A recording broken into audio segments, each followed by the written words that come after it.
নমস্কাৰ আবেলিৰ খবৰ ষ্টুডিঅ'ত মৰস্মিতা গোস্বামী এটা বিতং খবৰ জুবিন গাৰ্গক জুবিন হৈ থাকিবলৈ দিয়ক জুবিন গাৰ্গৰ ওপৰত আক্ৰমণৰ ঘটনাৰ পিছতে মন্তব্য কৰিছে মন্ত্ৰী হিমন্ত বিশ্ব শৰ্মাই অসমৰ ৰাইজে জুবিনক সুৰক্ষা দিব লাগে ছ'চিয়েল মিডিয়াত জুবিনক সমালোচনা নকৰিবলৈ আহ্বান মন্ত্ৰীগৰাকীৰ ৰাজনীতিত জুবিনক টানিব নালাগে বুলি মন্তব্য কৰিছে হিমন্ত বিশ্ব শৰ্মাই পুনৰবাৰ জনাইছো জুবিন গাৰ্গক জুবিন হৈ থাকিবলৈ দিয়ক আহ্বান জনাইছে স্বাস্থ্যমন্ত্ৰী হিমন্ত বিশ্ব শৰ্মাই জুবিন গাৰ্গৰ ওপৰত আক্ৰমণৰ ঘটনাৰ পিছতে মন্তব্য প্ৰকাশ কৰিছে স্বাস্থ্যমন্ত্ৰীগৰাকীয়ে অসমৰ ৰাইজে জুবিনক সুৰক্ষাহে দিব লাগে ছ'চিয়েল মিডিয়াত জুবিনক সমালোচনা নকৰিবলৈ আহ্বান জনাইছে মন্ত্ৰীগৰাকীয়ে ৰাজনীতিত জুবিনক টানিব নালাগে বুলি মন্তব্য হিমন্ত বিশ্বৰ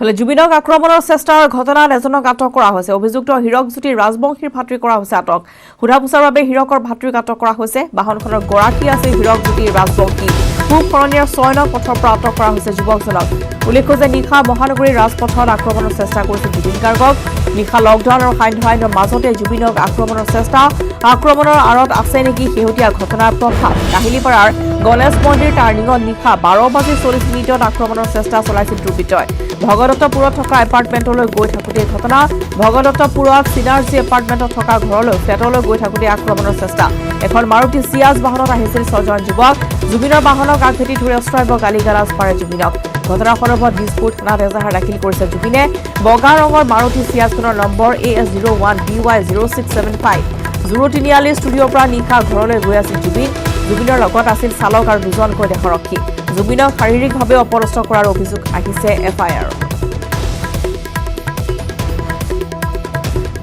জুবিন গাৰ্গক ইতিমধ্যে আক্ৰমণৰ ঘটনাত জড়িত এজনক আটক কৰা হৈছে আৰু ইতিমধ্যে আমি জনাইছোঁ যে গণেশগুৰিৰ পৰা ইতিমধ্যে তেওঁ জুৰু তিনিআলি তেওঁ ষ্টুডিঅ'ৰ পৰা ঘৰলৈ গৈ থকা অৱস্থাতে আক্ৰমণৰ সন্মুখীন হৈছিলে 6জনীয়া যুৱকৰ দলটোৱে আগভেটি ধৰিছিল জুবিন গাৰ্গক আৰু হাতত সুৰাৰ বটল লৈ অস্ত্ৰাব্য গালি-গালাজ কৰিছিল জুবিন গাৰ্গক তাৰপিছতে জুবিনে ইতিমধ্যে নিজৰ অধিবক্তাক লগত লৈ দিছপুৰ থানাত এজাহাৰ দাখিল কৰিছে আৰু ঘটনাৰ সন্দৰ্ভত ইতিমধ্যে এজনক আৰক্ষী আটক কৰিবলৈ সক্ষম হৈছে সন্দৰ্ভত গুৱাহাটী পুলিচ কমিশ্যনাৰ প্ৰতিক্ৰিয়া আমি আগবঢ়াইছোঁ সমগ্ৰ ঘটনাৰ সন্দৰ্ভত কেনেদৰে তদন্ত আগবঢ়াইছে তেওঁৰ ভাষ্য FIR পাইছোঁ সেই জুবিন গাৰ্গ ডাঙৰীয়াই তেখেতে এখন FIR লজ কৰিছে সেই FIR ভিত্তিত আমি কেছ ৰেজিষ্টাৰ কৰিছোঁ FIRৰ মতে 6জন ল'ৰাই যোৱা ৰাতি 12:30মান বজাত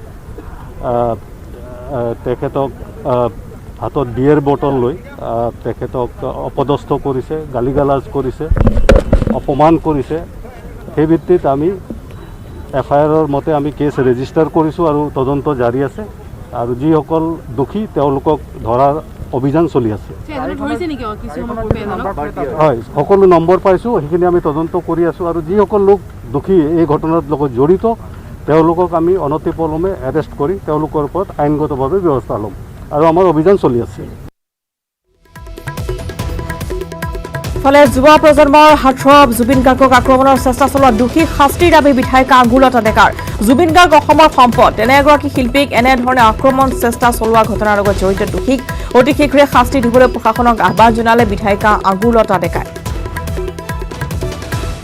যোৱাকালি আমাৰ সকলোৰে মৰমৰ আমাৰ সম্পদ জুবিন গাৰ্গ ডাঙৰীয়াদেৱৰ লগত যিটো ঘটনা সংঘটিত হ'ল আমি একেমুখে এইটোত গৰিহণা দিছোঁ কাৰণ তেখেত আমাৰ কাৰণে কি আমি অসমীয়াৰ বাহিৰে একমাত্ৰ বেলেগ আৰু কোনেও নুবুজে আমাৰ হিয়াৰ আমঠু তেওঁ গতিকে তেওঁক আমি সদায় সেই সম্পদ হিচাপে ৰাখিব বিচাৰোঁ ব্যক্তিগত কাৰ কি আছে আহেজ আছে ব্যক্তিগত কাৰ কি মতামত আছে সেইটো ডাঙৰ বস্তু নহয় কিন্তু সেই সম্পদটোক আমি ভালে ৰাখিব লাগে সুন্দৰকৈ ৰাখিব লাগে গতিকে আমি চৰকাৰক আমি আমাৰ ফালৰ পৰা কৈছোঁ আমি নিজেই চৰকাৰ তথাপিতো আমি কৈছোঁ যে এই ক্ষেত্ৰত নিশ্চয়কৈ মই ভাবোঁ যে খুব অতি শীঘ্ৰে মানে ইয়াৰ ব্যৱস্থা গ্ৰহণ কৰিব লাগে আৰু আমাৰ চৰকাৰে কৰিও আছে বাৰু সোনকালে কৰায়ত্ব কৰক দোষীক আৰু উপযুক্ত শাস্তি দিয়ক আৰু তাৰ এই অন্তৰালত কোন আছে সেইটো নিশ্চয়কৈ কিন্তু আৰ্ট পেপাৰ গছৰ পাত বালিৰে ছবি অঁকা আপুনি বহু দেখিছে এইবাৰ ছবি অঁকা তুলিকাত ছবি আঁকি অসম বুক অফ ৰেকৰ্ডছৰ নাম সন্নিবিষ্ট কৰিবলৈ সক্ষম হ'ল লখিমপুৰৰ এগৰাকী জীয়ৰীয়ে নাম লক্ষীজ্যোতি শইকীয়া লখিমপুৰ আজাদৰ লক্ষীজ্যোতি শইকীয়াই চিত্ৰকলাৰ ওপৰত কোনো ধৰণৰ আনুষ্ঠানিক শিক্ষা নোলোৱাকৈ ছবি আঁকি অভিলেখ গঢ়িবলৈ সক্ষম হ'ল ছবি আঁকি ভাল পোৱা লক্ষীজ্যোতিয়ে বিজ্ঞান শাখাৰ স্নাতকোত্তৰ ছাত্ৰী পঢ়া শুনাটো আগবঢ়া ছাত্ৰীগৰাকীয়ে ইয়াৰ পিছতে চেষ্টা কৰিব ইণ্ডিয়া বুক অফ ৰেকৰ্ডছত নিজৰ নাম লিপিবদ্ধ কৰিবৰ বাবে আগবঢ়াইছোঁ এই সন্দৰ্ভত লখিমপুৰৰ পৰা সঞ্জীৱ লাহনৰ প্ৰতিবেদন। ব্যতিক্ৰমী চিন্তা আৰু অসাধাৰণ প্ৰতিভাৰে লখিমপুৰৰ এগৰাকী জীয়ৰী অসম বুক অৱ ৰেকৰ্ডত নিজৰ নাম সন্নিৱিষ্ট কৰিবলৈ সক্ষম হৈছে। আমি লখিমপুৰবাসী হৈ সকলোৱে গৌৰৱবোধ কৰিছোঁ সেই লখিমপুৰৰ জীয়ৰীগৰাকীলৈ। লক্ষীজ্যোতি শইকীয়া, মই মোৰ সহযোগীক প্ৰথমেই লক্ষীজ্যোতি শইকীয়াৰ যি সৃষ্টিৰাজি সেয়া দেখুৱাবৰ কাৰণে অনুৰোধ কৰিম। চাওক, সঁচাকৈ অসাধাৰণ পেইণ্টিং অন পেইণ্টিং ব্ৰাছ। সাধাৰণতে এইসমূহ ব্ৰাছেৰে ছবি আঁকে বুলি আমি জানো, কিন্তু ব্ৰাছৰ ওপৰতে এইবাৰ লক্ষীজ্যোতি শইকীয়াই ছবি আঁকিছে। সূক্ষ্ম ছবি, ক'বলৈ গ'লে ক্ষুদ্ৰ ছবি বুলি ক'ব লাগিব, ইমান সাধাৰণ কাম নহয়। আৰু এটা কথা সকলোৱে অনুমান কৰিব পাৰে যে অসম বুক অৱ ৰেকৰ্ডত যদি নিজৰ নাম সন্নিৱিষ্ট কৰিবলৈ হয় তেতিয়াহ'লে নিতান্তই অসাধাৰণ কামেই কৰিব লাগিব, আৰু সেই কামেই কৰি দেখুৱালে লখিমপুৰৰ জীয়ৰী লক্ষীজ্যোতি শইকীয়াই। মোৰ লগত লক্ষীজ্যোতি শইকীয়া আছে। ইয়াত আমি দেখুৱালোঁ যে মামণি ৰয়ছম গোস্বামীৰ পৰা আৰম্ভ কৰি ভগৱানৰ ফটো বা বিভিন্ন ধৰণৰ প্ৰাকৃতিক দৃশ্যৰ ফটো আৰু বিশেষ ব্যক্তিৰ ফটো ইয়াত আঁকিবলৈ যত্ন কৰিছে, আৰু ইতিমধ্যে কৃতকাৰ্য হৈছে, যাৰ বাবে নেকি অসম বুক অৱ ৰেকৰ্ডত লক্ষীজ্যোতি শইকীয়াৰ নাম সন্নিৱিষ্ট হৈছে। মই নিউজ 18 অসম নৰ্থ ইষ্টৰ ফালৰ পৰা তোমাক অভিনন্দন জনালোঁ। প্ৰথমে ক'লোঁ, এটা ব্যতিক্ৰমী চিন্তা কেনেকৈ মন লাগিল যে এই কামটো আমি কৰিম বা এইটো কামটো কৰিব পাৰিম? মই কেতিয়াও ব্ৰাছত কৰিম বুলি ভবা নাছিলোঁ। এদিন এনেই ব্ৰাছৰ ওপৰত পেইণ্ট কৰি থাকোঁতেই হৈ গৈছিলে। তেতিয়াৰ পৰাই মানে ভাবিলোঁ এটা কোনেও কৰা নাই আগতে, কৰি চাব পাৰি বুলি। সাধাৰণতে এইবিলাক বাৰু ছবি আঁকিবৰ কাৰণে ব্যৱহাৰ কৰে, নহয় জানো? ছবি অঁকা ব্ৰাছ এইবাৰ ছবি হৈ গ'ল নেকি? হয়, ব্ৰাছবিলাক মই আচলতে পেইণ্টিং কৰিবৰ কাৰণেই থোৱা আছিলে, কিন্তু আঁকি থাকোঁতেই হৈ গ'ল আৰু। হয় হয়, আমি দেখিছোঁ যে খুব সুন্দৰ হৈছে, যে যাকে আঁকিবলৈ যত্ন কৰা হৈছে মামণি ৰয়ছম গোস্বামী জীৱন্ত হৈ উঠিছে লক্ষীজ্যোতি শইকীয়াৰ ব্ৰাছৰ ওপৰত ছবি জীৱন্ত হৈ উঠিছে। এইবাৰ আমি সুধিম যে আনুষ্ঠানিক কিবা শিক্ষা লোৱা হৈছিলে নেকি ছবিৰ ওপৰত বা চিত্ৰকলাৰ ওপৰত, ভাস্কৰ্যৰ ওপৰত, তেনেকুৱা আনুষ্ঠানিক কিবা শিক্ষা আছিলে নেকি? তেনেকুৱা কোনো শিক্ষা নাছিলে। মই আৰ্টৰ কাৰণে বেলেগকৈ ডিগ্ৰী বা কিবা লোৱা নাছিলোঁ। আৰ্ট স্কুল যোৱা নাছিলোঁ। বিশেষ কিবা প্ৰশিক্ষণ আৰ্টৰ? মই স্কুলতে স্কুলত শিকা। সাধাৰণতে পাঠ্যক্ৰমত আমাৰ যেনেকৈ প্ৰাথমিক বিদ্যালয়ত কিবা কিবি ছবি আঁকিবলৈ দিয়ে, সেইখিনি নেকি প্ৰাথমিক? তাৰপিছতে মই ক্লাছ 10লৈকে আছিলে আৰ্টটো, ঐচ্ছিক বিষয় মই ফাইন আৰ্ট লৈছিলোঁ, সেয়াই আৰু ক্লাছ 10লৈকে শিকিছিলোঁ। বাৰু যি কি নহওক, আমি আৰু এটা প্ৰশ্ন সোধা। আমি জনামতে তুমি বিজ্ঞান শাখাত স্নাতকোত্তৰ অধ্যয়ন কৰি আছা, নহয় জানো? বিজ্ঞান শাখা বুলি ক'লে সাধাৰণতে যথেষ্ট ব্যস্ত পঢ়াৰ ক্ষেত্ৰত, তাৰ মাজতে ইমান এটা অন্য এটা দিশ, সেইটো এটা কেনেকৈ সমুলিলো? মোৰ আৰ্ট কৰি ভাল লাগে। কেতিয়াবা পঢ়া শুনা থাকিলেতো টাইম নাপাওঁ কৰিবলৈ, প্ৰেক্টিকেল থাকে, বহুত টাইম হৈ যায়। তেতিয়া তথাপিতো মই যত্ন কৰোঁ যাতে টাইম উলিয়াব পাৰোঁ আৰ্টৰ কাৰণে। ইফালে নিউজ 18 অসম নৰ্থ ইষ্টৰ ধাৰাবাহিকভাৱে সম্প্ৰচাৰ কৰিছিলোঁ আমি ৰাষ্ট্ৰীয় সন্তোষ ট্ৰফী ফুটবলাৰ ৰাহাজুদ্দিন আহমেদৰ দুখলগা কাহিনী। বাতৰি সম্প্ৰচাৰ পিছতেই নিউজ 18 অসম নৰ্থ ইষ্টৰ টক শ্ব'ত ব্যক্তিগতভাৱে ৩৫,০০০ টকা ৰাহাজুদ্দিনক আগবঢ়োৱাৰ প্ৰতিশ্ৰুতি দিছিল লক্ষ্য কোঁৱৰে। সেই কথা ৰাখি বৃহস্পতিবাৰে ৰাহাজুদ্দিনক লক্ষ্য কোঁৱৰ আৰু তেওঁৰ 2 সতীৰ্থ প্ৰকাশ চেত্ৰী আৰু ভাস্কৰ গগৈয়ে প্ৰদান কৰিলে ৩৫,০০০ টকাৰ এখন চেক। আৰু নিউজ 18তেই এই বাতৰি সম্প্ৰচাৰ হৈছিল। আৰু নৰ্থ ইষ্টে এটা বাতৰি পৰিৱেশন কৰিছিলোঁ যে সন্তোষ ট্ৰফী খেলুৱৈ, অকল সন্তোষ ট্ৰফী নহয়, আণ্ডাৰ-17, আণ্ডাৰ-19, আণ্ডাৰ-23 অসম দলক প্ৰতিনিধিত্ব কৰিছিলে। সন্তোষ ট্ৰফীত তেখেতে তামিলনাডু বা হাৰিয়ানাৰ বিৰুদ্ধে মুঠ 9টাকৈ গ'ল দিছিলে, আৰু সেইগৰাকী খেলুৱৈ এতিয়া পদপথত পাচলি বিক্ৰী কৰিব লগা অৱস্থা হৈছিলে। আৰু সেই বাতৰি দেখাৰ পিছতে তাৎক্ষণিকভাৱে যি অসম অলিম্পিক সন্থাৰ সাধাৰণ সম্পাদক তথা SLC মেম্বাৰ ছেক্ৰেটাৰী লক্ষ্য কোঁৱৰ ডাঙৰীয়াই ব্যক্তিগতভাৱে তেখেতৰ দুগৰাকী বন্ধু প্ৰকাশ চেত্ৰী আৰু যি ভাস্কৰ পাপুকন গগৈ, তেওঁলোকৰ সৈতে লগ হৈ ৩৫,০০০ টকা দিম বুলি কৈছিলে। আৰু আজি তেখেতে গুৱাহাটীত উপস্থিত হোৱাৰ পিছতে ৰাহাজুদ্দিনক কাৰ্যালয়লৈ মাতি আনি সেই চেক এখন তেখেতে প্ৰদান কৰিছে। তেনে ক্ষেত্ৰত মই তেখেতক সুধিব বিচাৰিছোঁ, আজি আপুনি ৰাহাজুদ্দিনক ৩৫,০০০ টকা এখন চেক প্ৰদান কৰিলে, কি ক'ব? বিপুল বৰ্মন ডাঙৰীয়া, প্ৰথমতে আপোনাক ধন্যবাদ আৰু কৃতজ্ঞতা জনাইছোঁ যে যিসকল আমাৰ পূৰ্বৰ খেলুৱৈ, যিসকলে অসমলৈ সুনাম কঢ়িয়াই আনিছিল, যিসকলৰ বাবে আমি গৌৰৱ কৰোঁ, যি কিছু খেলুৱৈয়ে আজি আৰ্থিক অনাটনত ভুগিছে বা তেওঁলোকৰ এই অৱস্থা হৈছে, এই ক্ষেত্ৰত আপুনি যি উদ্যোগ লৈছে, প্ৰথমতে আপোনাক ধন্যবাদ জনাইছোঁ। আৰু এই বাতৰি সম্প্ৰচাৰ কৰাৰ বাবে আপোনালোকৰ চেনেল, জনপ্ৰিয় চেনেল নিউজ 18 আছাম এনেকো মই ধন্যবাদ জনাইছোঁ। এয়া আমাৰ কৰ্তব্য কৰণীয়। আৰু সিদিনা মই মাজুলীৰ পৰা ডিব্ৰুগড় গৈ আছিলোঁ, যিদিনাখন আপুনি এই বাতৰিটো সম্প্ৰচাৰ কৰিছিল, আৰু তেতিয়াই মোৰ দুজনকৈ বন্ধু মোৰ সহপাঠী প্ৰকাশ চেত্ৰী আৰু ডিব্ৰুগড়ৰ এগৰাকী চিকিৎসক বন্ধু ডক্টৰ ভাস্কৰ প্ৰফুকন গগৈ, আমি তিনিওজনে আলোচনা কৰি আমি থিৰাং কৰিলোঁ যে আমি এই প্ৰাক্তন খেলুৱৈজনক আমি 35,000 টকা এককালীনভাৱে সহায় আগবঢ়াম, যাতে তেখেতৰ ব্যৱসায়ত সহায় হয়, পৰিয়ালটো পোহপাল দিয়াত কিছু সকাহ পায়। ধন্যবাদ জনাইছোঁ আমাৰ আয়ুচন্দ্ৰা হস্পিটেলৰ কৰ্তৃপক্ষক যে তেওঁলোকে তৎকালীন লগে লগে তেখেতক এটা নিযুক্তিৰ ব্যৱস্থা কৰিছে। আৰু এইদৰে যিটো পিপলছ পাৰ্টিচিপেশ্যন কেৱল চৰকাৰে যে কৰিব এনেকুৱা কথা নহয়, যেনেকৈ আয়ুচন্দ্ৰা আগবাঢ়ি আহিল বা অন্য ক্ষেত্ৰৰ ৰাইজো যদি আগবাঢ়ি আহে এই ক্ষেত্ৰত আমি সহায় সহযোগিতা আগবঢ়াব পাৰিম। আৰু ৰাহাজুদ্দিনৰ বিষয়টো হ'ল কি, পূৰ্বৰ সময়তে যদি আমি গম পালোহেঁতেন নিশ্চিত ৰূপত আমি আৰু সহায় কৰিব পাৰিলোঁ তেখেতৰ নিযুক্তিৰ ক্ষেত্ৰত। আমি এতিয়াও এই বিষয়ে আলোচনা বিলোচনা কৰি আছোঁ। আমি তেখেতক অসম চৰকাৰৰ ক্ৰীড়া বিভাগৰ ফালৰ পৰা এককালীন আমি আকৌ এক আৰ্থিক সাহাৰ্য আমি আগবঢ়াম, যিটো আমাৰ নিয়ম মাফিক আগবঢ়োৱা হয়। আৰু নিযুক্তিৰ ক্ষেত্ৰত তেখেতে নিয়ম মাফিক আমাৰ চৰকাৰী পদবীত তেখেতে আবেদন কৰক। আৰু আবেদন কৰাৰ লগে লগে আপুনি দেখিছে মই শীৰ্ষৰ বিষয়াসকলৰ লগত কথা পাতিছোঁ যে আমাৰ স্পৰ্টছ ফ্ৰেটাৰ্নিটিৰ ব্যক্তিসকলৰ বাবে এক বিশেষ সুবিধা থাকে যে তেওঁলোকৰ এটা বিশেষ নম্বৰ তেওঁলোকক দিয়া হয় এই এচিভমেণ্টৰ ওপৰত। গতিকে তেওঁলোকে সেই পৰীক্ষাত উত্তীৰ্ণ হোৱাত সুবিধা থাকে। গতিকে আমি আশাবাদী ৰাহাজুদ্দিনো অসম চৰকাৰৰ কিবা নহয় কিবা এটা বিভাগত নিযুক্ত হ'বলৈ সক্ষম হ'ব। ঠিক আছে, আপোনাক ধন্যবাদ জনাইছোঁ। আমি ৰাহাজুদ্দিন আহমেদ আছে আমাৰ লগত, আমি তেখেতৰ লগত কথা পাতিম। আজি আপোনাক লক্ষ্য কোঁৱৰ ডাঙৰীয়া আৰু প্ৰকাশ চেত্ৰী তেখেত দুয়োজনে 35,000 টকাৰ এখন চেক প্ৰদান কৰিছে। নমস্কাৰ, মই লক্ষ্য ছাৰক আৰু প্ৰকাশ ছাৰক মই ধন্যবাদ কৰিছোঁ। এইখিনি সহ্য কৰাৰ কাৰণে মই ধন্যবাদ দিছোঁ। এতিয়া কেতিয়া জইন কৰিম বুলি দিছে? আইচন্দন মোক 16 তাৰিখে জইন কৰিব দিছে।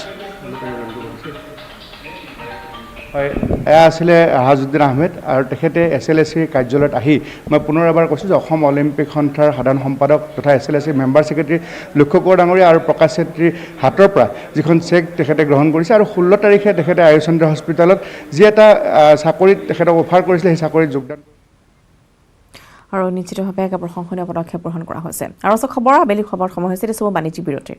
পদাধিক অধিবক্তাই এঘণ্টীয়া অৱস্থান সন্মুখত কাৰ্যসূচী পালন কৰে। আগবঢ়াইছোঁ এই সন্দৰ্ভত কোকৰাঝাৰৰ পৰা শান্তিগিৰি নাৰ্জাৰীৰ এক ৰিপৰ্ট।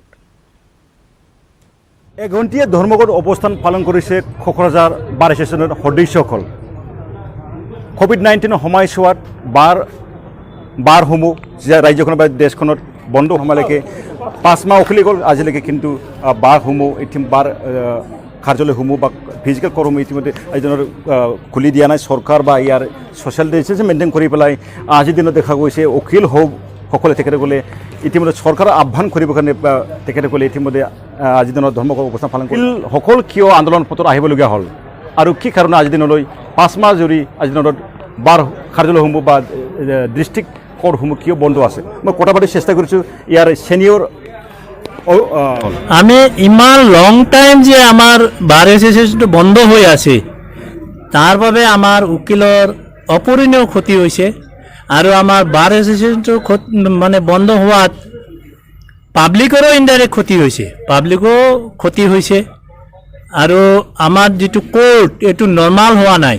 নৰ্মাল নোহোৱা কাৰণে আমাৰ কিছুমান কেছবিলাক পেণ্ডিং হৈ আছে, কেছবিলাক প্ৰচিড কৰা নাই, যাৰ কাৰণে পাব্লিকো অলপ হেৰেছমেণ্ট হৈছে। আৰু যিটো কোৰ্ট দিছে অনাৰেবল হাইকোৰ্টে যিটো কোৰ্ট দিছে এইটো ভাৰ্চুৱেল কোৰ্ট। এইটো এতিয়া আমি বাহিৰত থাকিব লাগে, টিভিত লেকচাৰ দিয়াৰ নিচিনা হয়। আমি যিটো এতিয়া হিয়াৰিং কৰিব লাগে, এতিয়া বেল পিটিশ্যন কিছুমান আৰ্জেঞ্চি মেটাৰত আমাক কৰিব দিছে কামটো, সেইটো মানে টিভিত লেকচাৰ দিয়া। এতিয়া মেজিষ্ট্ৰেটবিলাক আমাৰ জাজবিলাক ভিতৰত থাকে, আমি বাহিৰত থাকিব লাগে। সেইটোৰ কাৰণে আমাৰ বহুত দিগদাৰ হৈছে। আৰু এই বাহিৰত থাকি আমি যে হিয়াৰিং কৰা তাতে আমাৰ আইনৰ বহুত বস্তু এৰাই যায়। আমি ডাইৰেক্ট কমিউনিকেশ্যন কৰিব নোৱাৰোঁ জাজৰ লগত, মেজিষ্ট্ৰেটৰ লগত, কিছুমান আইনৰ লেকুনা থাকি যায়। এইটো আমাৰ বহুত ডিষ্টাৰ্ব হৈ আছে। আৰু ইফালে আমাৰ বাৰ বন্ধ, বাৰৰো ক্ষতি হৈ আছে, উকিলবিলাকো চাপাৰাৰ হৈ আছে। উকিলবিলাক আপোনালোকে জানে ইহঁতৰ কোনো চেলাৰী নাই, গভৰ্ণমেণ্টে কোনো চেলাৰী নিদিয়ে। আমি ডেইলি যিটো ইনকাম সেইটোতে আমি চলিব লাগে, যাৰ ফলত আমাৰ জুনিয়ৰ উকিলবিলাক all over India, not only Kokrajhar, all over India বহুত দিগদাৰ হৈ গৈছে। আমি টিভি পত্ৰই দেখা পাওঁ কিছুমান উকিলে বেলেগ কাম কৰিব লগা হৈছে, দোকান দিব লগা হৈছে, কোনোবা অটো চলাব লগা হৈছে, এনেকুৱাও দেখা পাওঁ। সেইকাৰণে আমি আজি ধৰ্ণা দিছোঁ আৰু অনাৰেবল হাইকোৰ্টত আমি প্ৰে কৰিছোঁ যে আমাৰ বাৰটো খুলি দিব লাগে, ফিজিকেল কোৰ্টটো ৰিজিউম কৰিব লাগে। এইটো ইমিডিয়েট আমাক কৰি দিব লাগে আমাৰ বাৰবিলাক খুলি দি আমাৰ উকিলৰ এটা মানে নৰ্মালচি ইফালে ধেমাজি চিতাসাজি দাহ কৰিলে জলসম্পদ মন্ত্ৰী কেশৱ মহন্তৰ প্ৰতিকৃতি বান বিধ্বস্ত লোকে শোভাযাত্ৰা কৰি গাই নৈৰ পাৰত চিতাসাজি দাহ কৰিলে জলসম্পদ মন্ত্ৰী কেশৱ মহন্তৰ প্ৰতিকৃতি এই বছৰ গাই নৈ খহনীয়াত জাহ গ'ল 25টাকৈ পৰিয়ালৰ মাটি ভেটি খহনীয়াত জাহ যোৱা পৰিয়ালসমূহৰ ক্ষেত্ৰত নীৰৱ জনপ্ৰতিনিধি নিষ্ক্ৰিয় প্ৰশাসন গাই নৈৰ খহনীয়াৰ উদ্ধাৰৰ বাবে নাই কোনো আঁচনি ক্ষোভিত ৰাইজে অসম জাতীয়তাবাদী যুৱ ছাত্ৰ পৰিষদৰ নেতৃত্বত গাই নৈৰ পাৰত চিতাসাজি দাহ কৰে জলসম্পদ মন্ত্ৰী কেশৱ মহন্তৰ প্ৰতিকৃতি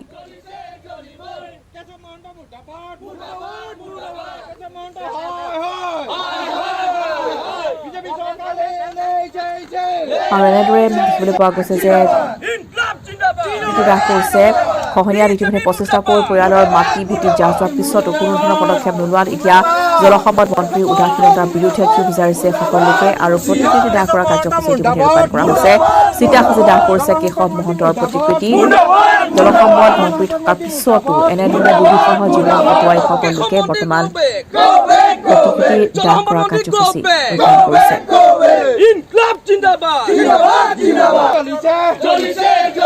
আমি গাই নৈৰ ওপৰত ধাৰাবাহিকভাৱে প্ৰতিবাদ কৰি অহাৰ পাছতো আজি কুপতি অসম চৰকাৰ তথা ভাৰত চৰকাৰে ইয়াৰ ওপৰত কোনো ধৰণৰ সমস্যা সমাধানৰ ক্ষেত্ৰত তেখেতলোকে একো ব্যৱস্থা গ্ৰহণ কৰা নাই আমি যেতিয়াই তেখেতলোকক কওঁ যে দুই পাৰৰ মথাউৰি আৰু গাই নৈখন খননৰ ব্যৱস্থা কৰক তাৰ সমান্তৰালভাৱে যি বান গৰাখহনীয়া সমস্যা আছে এই সমস্যাটো স্থায়ী সমাধান কৰক তেখেতলোকে তাকে নকৰি তেখেতলোকে সম্পূৰ্ণ ৰাজনীতি আশ্ৰয় লোৱা আমি দেখিবলৈ পাইছোঁ নিৰ্বাচনৰ সময়ত তেখেতলোকে ইয়াত উপস্থিত হয় কিন্তু বাকী সময়ত তেখেতলোকৰ ওচৰত উপস্থিত নহয় সেইকাৰণে আমি যিজন অকমান্য জলসম্পদ মন্ত্ৰী তেখেতক প্ৰতীকী হিচাপত আজি খৰি দিছোঁ তেখেতক আমি ইয়াৰ পৰা তেখেতক সকীয়াই দিব বিচাৰিছোঁ যে আপোনালোকে ৰাজনীতি কৰা বন্ধ কৰক আপোনালোকে অকল গাদীৰ স্বাৰ্থত ৰাজনীতি কৰিলে নহ'ব আমাৰ যিসকল ভূমিপুত্ৰ সেই ভূমিপুত্ৰসকলক সম্পূৰ্ণৰূপে ৰক্ষণাবেক্ষণ দিব লাগিব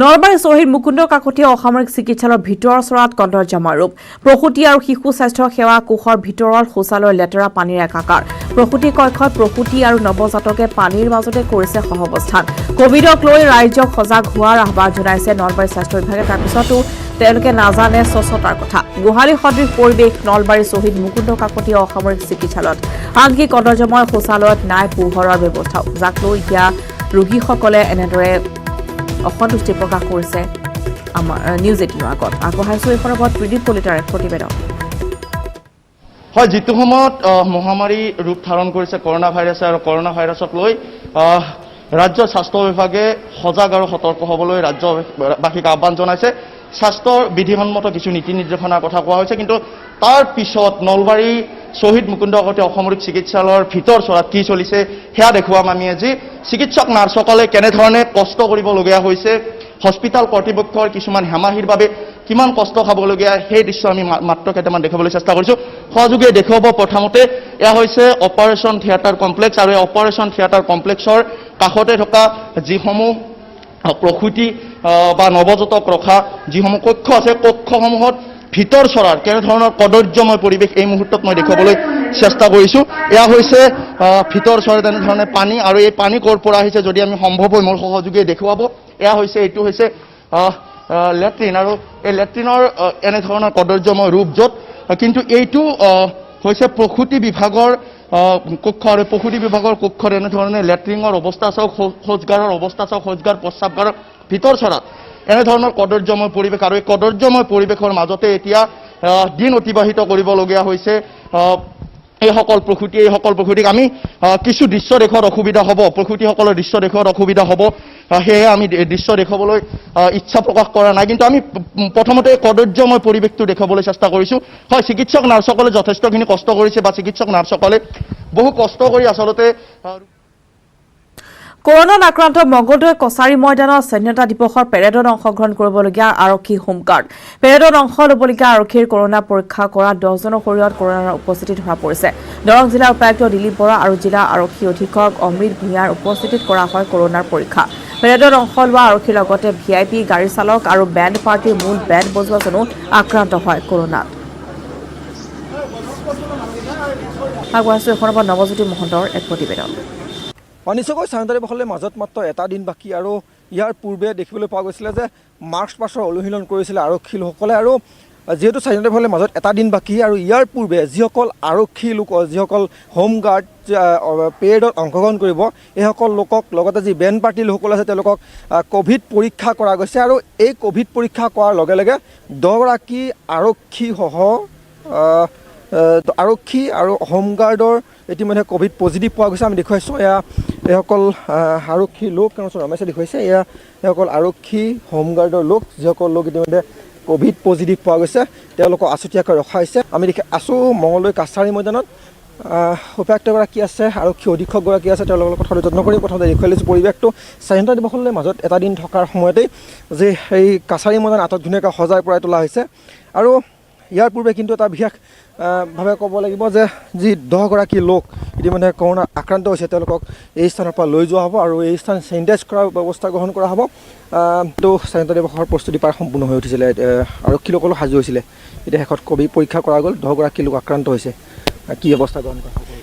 আমাৰ অসম চৰকাৰে যি কঠোৰ নীতি নিৰ্দেশনা পালন মানে নিৰ্দেশ দিছে সেই নীতি অনুসৰি আমি সকলোকে ইয়াতে যিসকলে পেৰেডত অংশগ্ৰহণকাৰী ইয়াৰ যিখিনি শ্ৰমিক বা কৰ্মচাৰী যিখিনি জড়িত হৈ আছে সকলোৰে স্বাব টেষ্ট হ'ব। আমি আজি প্ৰথম পদক্ষেপ হিচাপে যিসকলে পেৰেডত অংশগ্ৰহণকাৰী তেওঁলোকৰ স্বাব টেষ্ট কৰা হ'ল আৰু 10জনৰ এতিয়ালৈকে পজিটিভ হৈছে। গতিকে ইয়াৰ পিছত আমি ইয়াত যিসকল শ্ৰমিক আছে তেওঁলোকৰ টেষ্ট হ'ব, আমাৰ যিসকল অফিচিয়েল আছে তেওঁলোককো আকৌ এবাৰ আমি টেষ্ট কৰাম। গতিকে চৰকাৰৰ যি কঠোৰ নীতি নিয়ম আমাক বান্ধি দিছে সেইমতে আমাৰ ইয়াত প্ৰশাসনে আমি কাম কৰিম আৰু এইবাৰ যিহেতু স্বাধীনতা দিৱস বৰ জাকজমকীয়া নহ'ব, এটা নিৰ্দিষ্ট সীমাৰেখাৰ ভিতৰত আমি আবদ্ধ থাকিম আৰু লগতে আমাৰ যিসকল স্বাস্থ্য কৰ্মী আৰু চাফাই কৰ্মী যিসকলে ক'ভিডৰ লগত অহৰহ লাগি আছে তেওঁলোকক আমি বিশেষভাৱে নিমন্ত্ৰণ জনাইছোঁ ইয়াত অংশগ্ৰহণৰ কাৰণে আৰু তেওঁলোকৰ এই অংশগ্ৰহণৰ জৰিয়তে আমি ৰাইজলৈ এটা বাৰ্তা প্ৰেৰণ কৰিব বিচাৰিছোঁ যে আমি আৰু এটা সমস্যা আবেলি খবৰ পৰা বিদায় লোৱাৰ নমস্কাৰ।